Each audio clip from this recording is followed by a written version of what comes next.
इतिहास के पन्नों से।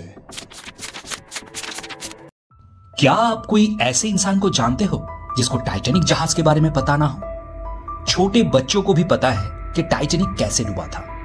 आइसबर्ग, ये एक चीज टाइटैनिक को डुबाया था। यही पिछले 100 साल से पूरी दुनिया जानती और मानती आ रही है। लेकिन कुछ साल पहले हुई एक साइंटिफिक खोज ने आइसबर्ग वाली थ्योरी को पलट के रख दिया। इस खोज ने रिवील किया है कि बर्फ नहीं बल्कि टाइटैनिक को डुबाया था आग ने। टाइटैनिक डूबने की मेन रीजन खोजने के साथ साथ साइंटिफिक एनालिसिस 5 ऐसे मिस्टेक्स को भी खोजा है जो अगर ना हुए होते तो शायद टाइटैनिक डूबती नहीं, या अगर डूबती भी तो 1500 लोगों की जान नहीं जाती। आज की वीडियो में मैं 100 साल से भी ऊपर दबी हुई उन सच को आपके सामने लाऊंगा। उन 5 मिस्टेक्स के बारे में भी बताऊंगा जिसमें से 5वां या आखिरी मिस्टेक सबसे मामूली एक ह्यूमन एरर था और अगर ना हुआ होता तो अकेले ही टाइटैनिक को डूबने से बचा सकता था। टाइटैनिक को बिल्ड किया गया था नॉर्दर्न आयरलैंड की कैपिटल बेलफास्ट की हार्लैंड एंड वुल्फ शिपयार्ड में। लगभग 26 महीने तक 3000 लोग हफ्ते में 6 दिन 12 घंटे की शिप में काम करके बनाए थे इस ऐतिहासिक जहाज को। इस पूरे बनने की समय की बहुत सी फोटोज और वीडियोस आज भी प्रिजर्व है। 1912 की 10 अप्रैल इंग्लैंड की सादमटन बंदर से जब टाइटैनिक अपनी पहली और आखिरी यात्रा के लिए निकली, उस समय की भी बहुत सारी फोटोज और वीडियोस ली गई थी। अटलांटिक ओशन की नॉर्थ साइड में कनाडा की न्यूफाउंडलैंड कोस्ट से लगभग 600 किलोमीटर दूर समुद्र की पानी के 12,500 फीट गहराई में टाइटैनिक जहाज की अवशेष पड़ी हुई है। पिछले 100 साल में 100 से भी ज्यादा एक्सपीडिशंस हुई है अटलांटिक ओशन की उस गहराई तक, सिर्फ टाइटैनिक को देखने और जांचने के लिए। और उन सब एक्सपीडिशन से मिली है हजारों फोटोज और वीडियोस। जर्नलिस्ट सेनन मेलोनी ने 30 साल से भी ज्यादा टाइटैनिक के ऊपर रिसर्च किया है, and to be very specific, Titanic के डूबने के ऊपर रिसर्च किया है। टाइटैनिक की बनने की समय से लेके फर्स्ट जर्नी की दिन की सारे फोटोज, वीडियोस और समुद्र के नीचे से प्राप्त फोटोज और वीडियोस, ये सारा कुछ साइंटिफिकली एनालिसिस करके जर्नलिस्ट मेलोनी ने लगभग 30 फीट लंबी एक ब्लैक कलर की स्पॉट टाइटैनिक के हल में डिटेक्ट किया है। हल यानी शिप की बॉडी, स्पेशली नीचे वाला हिस्सा है। सादमटन बंदर से डिपर्चर के टाइम की फोटोज में ये ब्लैक स्पॉट एकदम प्रोमिनेंट है। एक्सपर्ट्स का मानना है कि ये ब्लैक स्पॉट टाइटैनिक की मेटेलिक बॉडी में हुआ था आग की वजह से। मेलोनी ने टाइटैनिक की फोटोज और नक्शे की रेफरेंस से दिखाया है कि जहाज की बाहर की तरफ जिस जगह पे वो दाग थी, उसकी अंदर की तरफ कोल चेंबर्स और बॉयलर रूम्स थी, जहां पे लगभग 3 दिन तक आग जली थी। और उसी के चलते जहाज के मेटेलिक बॉडी एक्सट्रीमली हीटेड होकर डेंट हो गया और इसीलिए उस पे काला स्पॉट आ गया। टाइटैनिक की मेन इंजन और बाकी सारे इलेक्ट्रिकल और मैकेनिकल सिस्टम्स को चलाने के लिए स्टीम की पावर का यूज होता था। बॉयलर्स में सफिशिएंट पानी भर के उसको कोयले की आग से हीटेड करके स्टीम प्रोड्यूस किया जाता था। इसलिए टाइटैनिक में 6000 टन से भी ज्यादा कोयला मौजूद था कोल्ड स्टॉक चेंबर्स के अंदर, और स्टीम्स बनाने के लिए बॉयलर्स में 2400 घंटे आग जलते रहते थे। जला हुआ कोयले को फिर हटा के ऐश चेंबर्स में डाला जाता था। ये कोल्ड स्टॉक चेंबर्स, बॉयलर्स और ऐश चेंबर्स जहाज के नीचे वाले हिस्से में बना हुआ था और वहीं पे कहीं आग लगी थी। और मेटलर्जिक एक्सपर्ट्स के हिसाब से कम 3-4 दिन तक वो आग जली, तब जाके उतनी बड़ी ब्लैक स्पॉट हुआ था। उस दाग का एग्जामिन करके एक्सपर्ट्स का यह भी कहना है कि उस आग के चलते शिप की हल की उस जगह का मेटल 60 to 70% तक वीक हो चुका था। अनफॉर्चुनेटली जहाज की उसी हिस्से में आइसबर्ग से टक्कर भी लगी, और क्योंकि उस जगह का मेटल बहुत ज्यादा वीक हो चुका था तो टक्कर से उसमें दरार पड़ गई और पानी घुस गया। मेलोनी की थियरी और मेटलर्जिकल एक्सपर्ट्स की राय माने तो आग लगने का घटना अगर ना घटती तो मेटल उतनी वीक नहीं होती और आइसबर्ग का टक्कर झेल लेता। अब बात करते हैं उन मिस्टेक्स की जिनका जिक्र मैं वीडियो के शुरू में किया था, जो अगर ना हुए होते तो शायद टाइटैनिक भी नहीं डूबती।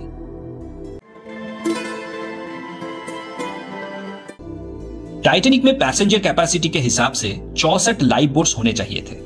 यह नंबर उस शिप के सारे पैसेंजर्स और क्रू मेंबर्स को एक्सीडेंट के टाइम पे इमरजेंसी इवैक्यूएशन के लिए एकोमोडेट कर पाता। उस शिप को डिजाइन करने वाले इंजीनियर्स का भी यही रिकमेंडेशन था, लेकिन उस शिप को ओन करने वाली कंपनी ने यह बात नहीं मानी। कुछ पैसा बचाने के चक्कर में और शिप में ज्यादा जगह बनाने के चक्कर में 64 की जगह सिर्फ 20 लाइफ बोट के साथ टाइटैनिक अपना सफर शुरू करता है, इस विश्वास के साथ कि ये जहाज अनसिंकेबल है, लाइफ बोट्स की जरूरत ही नहीं पड़ेगी। लेकिन एक्चुअली में जब एक्सीडेंट हुआ तो लाइफ बोट्स कम पड़ गई और बहुत सी लोगों की जान जो लाइफ बोट्स ज्यादा होने से बच सकती थी वो नहीं बची।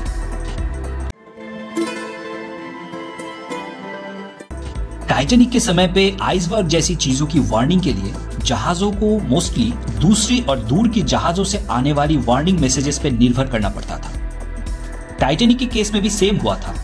उसे जर्नी स्टार्ट करने के बाद से ही आइसबर्ग की वार्निंग्स मिलते रहे। एक्सीडेंट के दिन यानी 14 अप्रैल 1912 की सुबह पहली वार्निंग मैसेज मिली करोनिया नाम की शिप से, जिसमें एक बहुत बड़ी आइसबर्ग की लोकेशन की इंफॉर्मेशन थी। कुछ घंटे बाद दूसरी मैसेज आई बाल्टिक नाम की शिप से और ऐसे पूरे दिन में 5 वार्निंग्स आई आइसबर्ग को लेकर।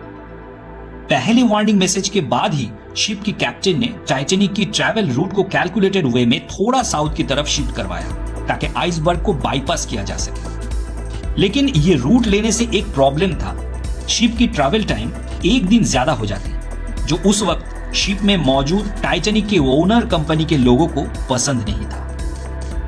व्हाइट स्टार लाइन नाम की कंपनी था टाइटैनिक का ओनर। इस कंपनी की chairman and managing director mister J Bruce इसमें खुद टाइटैनिक में सफर कर रहे थे।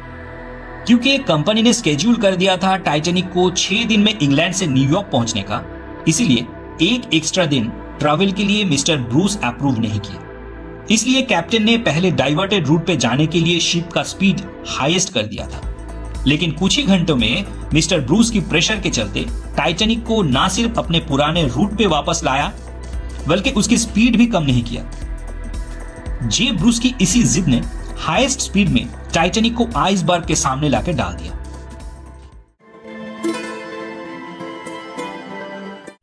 टाइटैनिक में 2 वायरलेस ऑपरेटर थे जिनका काम था जहाज में आने वाली रेडियो कम्युनिकेशन मैसेजेस को कन्वे करना। 2 तरह के मैसेजेस आते थे।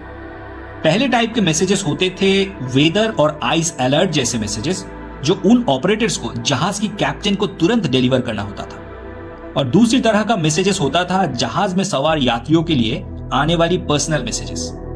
हालांकि ऑपरेटर्स को अच्छा सैलरी मिलती थी और उनको दोनों तरह के मैसेजेस ही डिलीवर करने होते थे, लेकिन यात्रियों का मैसेजेस डिलीवर करने से उनको यात्रियों से एक्स्ट्रा पैसा और टिप मिल जाता था। जिस दिन टाइटैनिक आइसबर्ग से टकराई उस दिन कई सारे आइसबर्ग अलर्ट के साथ साथ वायरलेस में साधारण यात्रियों के लिए बहुत सारे पर्सनल मैसेजेस भी आए। सुबह से दोपहर तक alert messages time to time deliver करने के बाद दोनों ऑपरेटर ही यात्रियों के पर्सनल मैसेजेस डिकोड करने में ज्यादा बिजी हो गए। शाम के 4 बजे के बाद सीनियर ऑपरेटर रेस्ट लेने के लिए अपने केबिन में चले गए। उसके बाद आइसबर्ग की अलर्ट की एक आखिरी मैसेज शाम की लगभग 5 बजे आती है और उस टाइम वायरलेस रूम में मौजूद थे जूनियर ऑपरेटर हैरोल्ड ब्राइट। लेकिन उन्होंने उस इंपॉर्टेंट मैसेज को डिकोड ही नहीं किया, बल्कि पैसा कमाने के चक्कर में पैसेंजर्स के पर्सनल मैसेजेस ही डिकोड और डिलीवर करते रहे। लगभग 2.5 घंटे बाद उसने वो अलर्ट मैसेज डिकोड किया। टाइटैनिक डूबने के कुछ दिन बाद लंदन में जब टाइटैनिक की डूबने की कारण खोजने के लिए इन्वेस्टिगेशन कमीशन बैठा तो उसके सामने अपना कन्फेशन देते समय हैरोल्ड ब्राइट ने बोला था कि 7:30 बजे के आसपास मैसेज कैप्टन को डिलीवर करने के लिए वो जहाज की ब्रिज जहां से कैप्टन शिप को ऑपरेट करते हैं वहां गया था।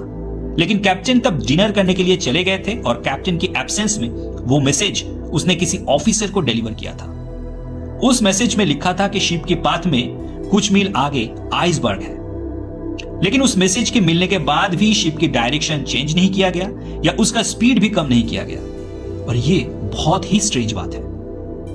अब क्योंकि शिप की कैप्टन या बाकी ऑफिसर्स जिंदा नहीं थे तो उनका स्टेटमेंट नहीं मिला, इसीलिए जूनियर ऑपरेटर ने सचमुच वो मैसेज डिलीवरी किया था या नहीं वो प्रूव नहीं हो पाया। लेकिन अगर 5 बजे मैसेज मिलने के बाद ही वो कैप्टन को डिलीवर कर दिया होता या अगर ऑफिसर्स को वो मैसेज सही में मिला हो और उसने उस पर एक्शन लिया होता तो टाइटैनिक का हादसा रोका जा सकता था। अब गलती किसी की भी हो लेकिन अंजाम बहुत बुरा हुआ। टाइटैनिक जब आइसबर्ग से टकराई तब 14 अप्रैल की रात की 11:40 हो रहा था। इसके कुछ ही देर में टाइटैनिक से इमरजेंसी रेडियो संकेत भेजा गया ताकि आसपास की कोई भी जहाज उसे रिसीव करके हेल्प के लिए आ सके। साथ ही में आसमान में डिस्ट्रेस फ्लेयर्स भी छोड़े गए, जिसकी रोशनी को बहुत दूर से भी देख के पता चल सके कि जहाज को इमरजेंसी हेल्प की जरूरत है। यह सिग्नल जिस शिप ने रिसीव किया उसका नाम था RMS कार्पेथिया, जो टाइटैनिक से लगभग 107 किलोमीटर दूर था और सिग्नल मिलने के बाद तुरंत टाइटैनिक की तरफ रवाना हुआ।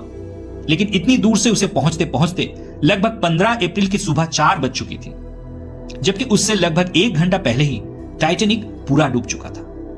लेकिन और एक शिप था SS कैलिफोर्निया नाम की, जो टाइटैनिक से सिर्फ 20 से 25 किलोमीटर दूरी में था और वो अगर हेल्प के लिए आता तो सारे पैसेंजर्स को बचाया जा सकता था। लेकिन उसने टाइटैनिक की सिग्नल का कोई जवाब नहीं दिया। बाद की इंक्वायरी से पता चला कि उस रात SS कैलिफोर्निया की रेडियो ऑपरेटर ने टाइटैनिक हादसे की कुछ देर पहले ही अपना रेडियो कम्युनिकेशन ऑफ करके सो गया था, इसीलिए उस शिप को टाइटैनिक डूबने की पता ही नहीं चली।